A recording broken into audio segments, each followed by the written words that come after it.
What you do, you start your CD player, your tape player, and you put the earphones here or set it in front of the speakers. You put the earphones around, or just on either side of it, yeah. Of that object, okay. Yeah. And then? Or you have your speakers mounted here. Right.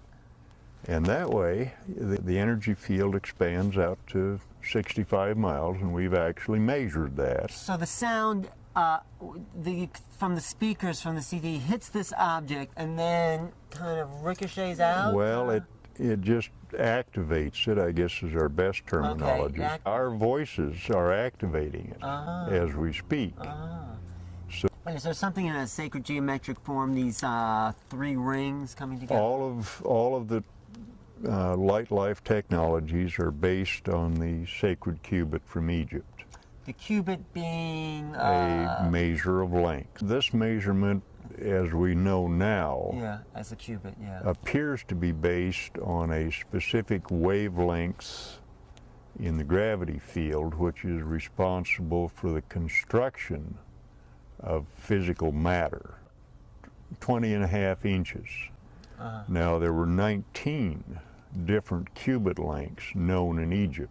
The writing of Bruce Cathy, who is a researcher out of New Zealand, and he had described this so-called sacred cubit as being a harmonic number. The 20.6-inch number is related to a number of natural constants.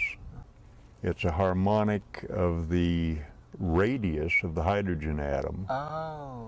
It's 6 times the acceleration of gravity. It's the number related to the mass at the center of a light field. And the Egyptians probably knew something about this. I mean, well, I think they were not from planet Earth. I think they were from the planet. I mean, you've come up with this technology that's really... well, I'm just an old hillbilly that we see a tremendous increase in plant growth, in crop yield. Fisheries are cleaned up. There's no toxic algae in the onshore waters, nearshore waters. Finger ring.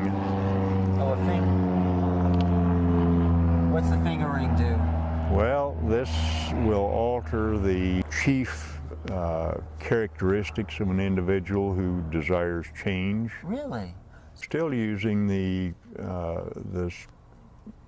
so-called sacred geometry, but we're incorporating the concept of the global scaling, which deals with the gravity wave, and the logarithmic scale in the circumference of the ring, and that will which matches the individual's own life energy frequency. If we're able to fit the ring to the finger, hey, it fits me, fits perfectly. It actually does, yes. Yeah.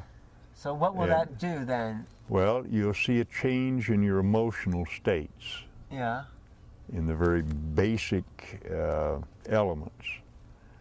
Now, if we add silver to this, as I'm making some in silver, these are silver and copper, then silver has its own mystique.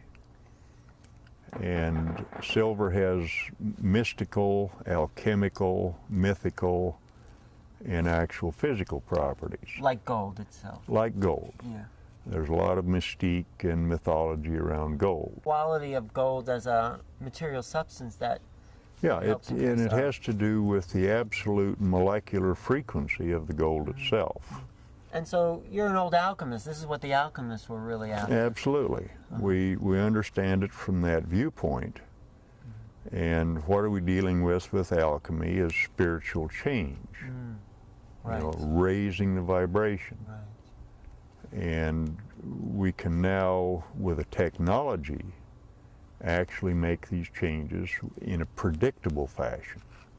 And what will be the predictable, you mean in what way? How do you... Well, a positive change, and let's just leave it in those terms. Within the psyche of the individual? Within the psyche, possibly within the physical reality of the body. due to the qualities of copper, silver, and gold. And a person desiring change would wear it on a finger, which is related to that aspect of character they wish to change. Which goes back to the old palmistry about Goes which back to finger palmistry, is, exactly. yeah. You know, that's quite a science. It's all a science, and Yeah.